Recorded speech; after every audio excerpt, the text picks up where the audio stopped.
Bonjour, je m'appelle Valérie Gendre et je suis praticienne et enseignante de Reiki en Bretagne. Si tu veux en savoir plus sur mon travail, je t'invite à regarder mon site internet terre-reiki.fr. Dans cette deuxième vidéo consacrée à la méditation pour les débutants, je vais te parler des bienfaits de la méditation. Tu as sans doute remarqué comme moi que l'on nous parle de plus en plus de la méditation et des bienfaits de la méditation. Pour les avoir testés dans ma vie, je peux t'assurer qu'il ne s'agit pas d'une vue de l'esprit, il ne s'agit pas d'un simple ressenti, c'est réel et c'est prouvé par de nombreuses études scientifiques. Il y a notamment un projet qui a été mené aux États-Unis en 2007 qui s'appelle le projet Shamatha sur les vertus, sur les bienfaits de la méditation, notamment bouddhiste. Et il y a également de nombreuses études qui ont été menées en France et à l'étranger, notamment sur Mathieu Ricard, notre célèbre moine bouddhiste français qui a bien voulu prêter son corps et notamment son cerveau pour que les scientifiques étudient sur lui les effets de la méditation. Si tu veux en savoir beaucoup sur les effets de la méditation sur ton cerveau, je ne peux que te conseiller de lire ce livre, Le cerveau de Bouddha. Le cerveau de Bouddha, il a été écrit par deux hommes, Rick Hanson et le docteur Richard Mendius, avec une préface de Christophe André.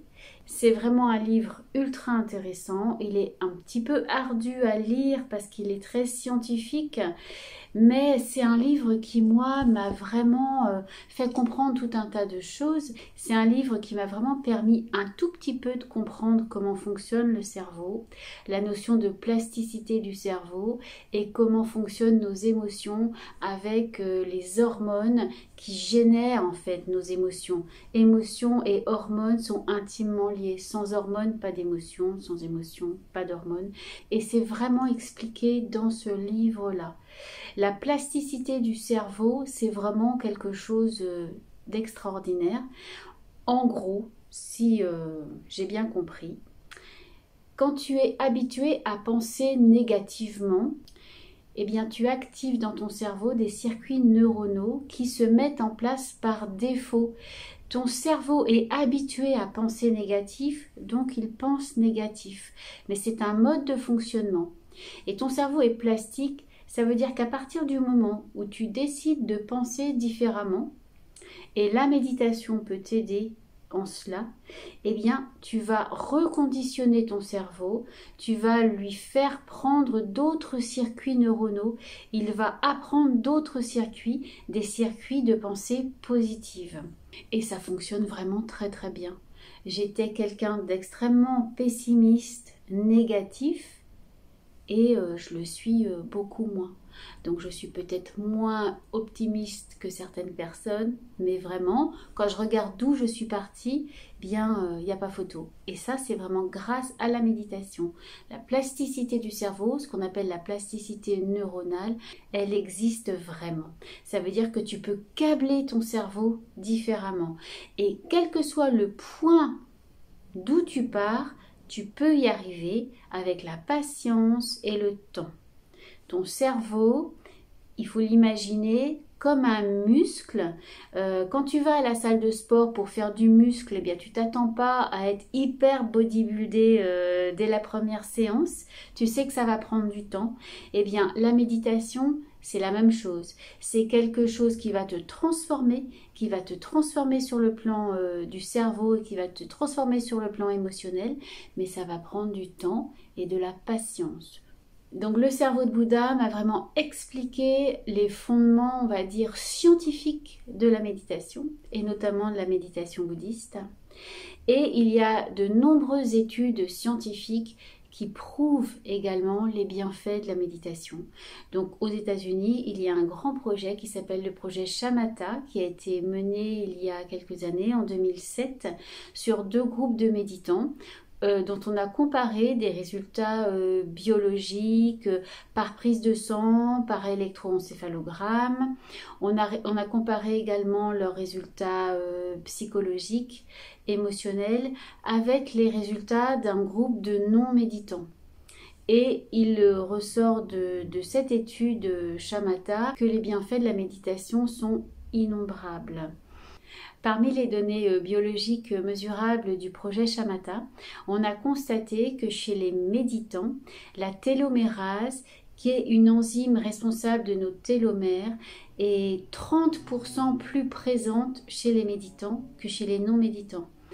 Or, la télomérase, qui est donc responsable de l'allongement de nos télomères, elle garantit en quelque sorte la longévité de nos cellules. Plus on est jeune, plus nos télomères sont allongés et plus on vieillit, plus nos télomères raccourcissent. Et c'est comme si, en méditant, tu produisais plus de télomérase, donc potentiellement, tu vas également pouvoir avoir des télomères qui s'allongent.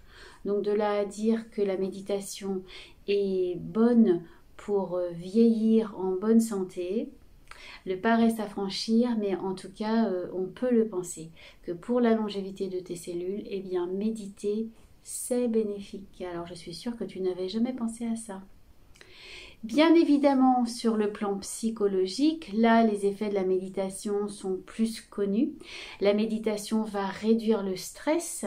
Il y a des programmes en 8 semaines qui sont basés sur la pleine conscience pour réduire le stress. Ça s'appelle la MBSR et c'est un Américain, Jon Kabat-Zinn, qui est à l'origine de ce programme-là. Donc pendant 8 semaines, on va apprendre à méditer pour réduire le stress grâce à des méditations de pleine conscience. Donc le projet Shamatha, c'est un projet scientifique sur la méditation bouddhiste. Jon Kabat-Zinn, lui, qui a donc mis au point ce programme MBSR de réduction du stress grâce à la pleine conscience. Il a pris des méditations notamment bouddhistes, il les a dépouillées de leur aspect spirituel pour en faire des méditations laïques. Et la MBSR s'est donc inspirée des traditions orientales de la méditation, mais dépouillée de cet aspect spirituel. Donc après, toi, bien, tu vas choisir, si la méditation t'intéresse, entre des méditations purement laïques ou des méditations spirituelles. Moi, j'aime bien allier les deux. Je trouve que c'est dommage de se priver de certaines choses des méditations spirituelles et notamment des mudras dont je te parlerai dans cette troisième vidéo sur comment méditer. Mais après, eh bien, tu peux choisir et si toi, tu ne souhaites pas développer la spiritualité dans ta vie, eh bien, tu peux très bien méditer sur une base laïque de tout simplement présence à l'instant. Les effets psychologiques de la méditation sont donc plus connus que les effets biologiques, donc réduction du stress grâce à la méditation. Or, on sait que le stress, il est responsable de nombreuses maladies. Si tu médites, tu vas réduire le stress et donc tu vas réduire l'occurrence de ces maladies chez toi. Donc moins de stress égale une plus grande immunité, égale un système cardiovasculaire qui va mieux, un système neurologique qui va mieux aussi. Ce que l'on a pu également constater, ce que les méditants constatent, c'est une plus grande résilience émotionnelle. C'est-à-dire que lorsque l'on médite, on est à la fois plus réceptif à l'émotion de l'autre, c'est-à-dire que on a plus d'empathie, on va plus comprendre l'émotion de l'autre, mais en même temps, on a une plus grande résilience émotionnelle, c'est-à-dire une plus grande capacité à revenir à un état émotionnel neutre, voire à revenir à des émotions agréables après avoir eu des émotions désagréables. Sur le plan émotionnel également, on va avoir des émotions qui sont moins intenses et qui durent moins longtemps. Et donc, on va moins faire l'ascenseur émotionnel et ça aussi, pour notre équilibre psychique et physique, c'est une clé précieuse. On a remarqué que lorsque l'on médite, on est aussi plus apte à affronter les difficultés de notre vie quotidienne.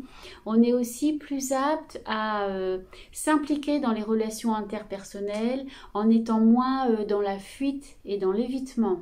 Tu vas ressentir une meilleure connexion aux autres en fait. Tu vas être plus stable émotionnellement et donc tu seras plus à même d'affronter également l'autre dans toutes les dimensions que cela implique. Méditer va également te permettre d'accroître ta capacité d'attention et de concentration. Donc ça, c'est très bon pour les enfants, mais c'est très bon également pour les adultes.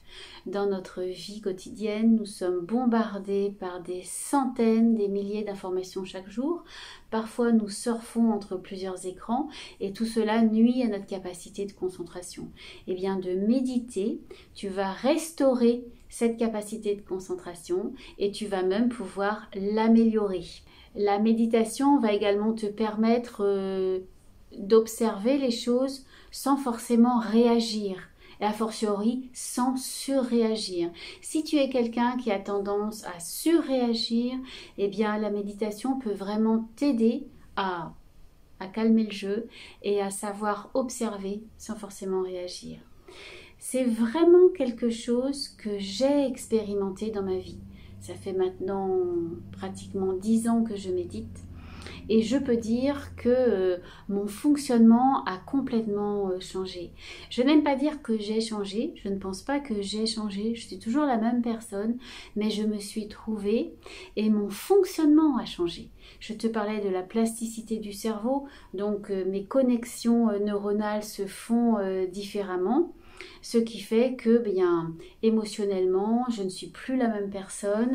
J'ai gagné en sérénité, j'ai gagné en joie, j'ai gagné en empathie, tout en étant de plus en plus capable de ne pas me faire bouffer par les émotions des autres. Pour moi, il y a vraiment un avant, un après. Attention! La méditation, ce n'est pas une baguette magique, en ce sens que ce n'est pas un comprimé que tu vas prendre et tout d'un coup tu es guéri, tu n'as plus de problème, tout va bien dans ta vie et tout n'est pas en rose. Pas du tout. La méditation, ça va te demander un engagement, une régularité. Pour que ce soit efficace, il convient de méditer tous les jours. Donc moi, j'ai commencé par méditer 1 heure par jour.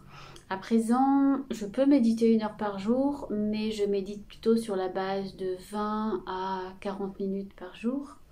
Dans mon cas, c'est aussi un petit peu différent parce que comme je donne des séances de Reiki et que j'estime qu'une séance de Reiki, c'est en quelque sorte une méditation, eh bien si j'ajoute à ma méditation personnelle les séances de Reiki que je peux faire dans la journée, j'arrive en effet à plusieurs heures de méditation par jour. Mais toi, si tu veux instaurer la méditation dans ta vie, eh bien tu peux partir sur la base de 20 minutes par jour. Et je vais t'expliquer dans ma dernière vidéo comment méditer. Vraiment, sache que la clé, c'est de méditer tous les jours. Il vaut mieux méditer 5 minutes par jour plutôt que de méditer 1 heure par semaine. C'est vraiment la régularité. Et comme je te l'expliquais au début de cette vidéo, tu vas en quelque sorte entraîner ton cerveau. Après une séance à la salle de sport, tu ne t'attends pas à en sortir complètement transformé et bodybuildé.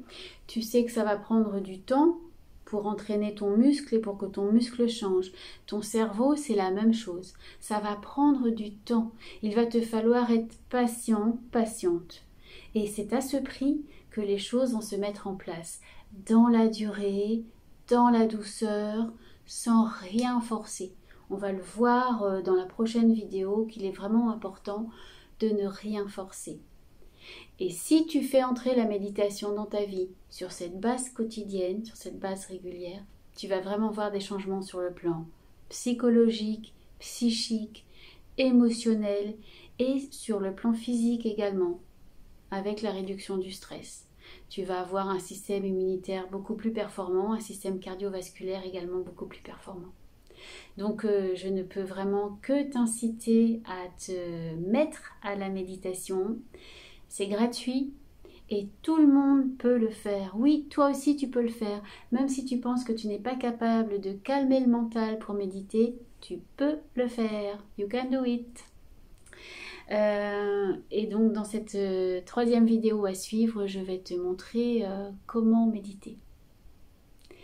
J'espère que cette vidéo t'a plu. Si elle t'a plu, n'hésite pas à mettre un pouce bleu, n'hésite pas à t'abonner à ma chaîne pour ne rater aucune des vidéos prochaines. Et je te dis Namasté!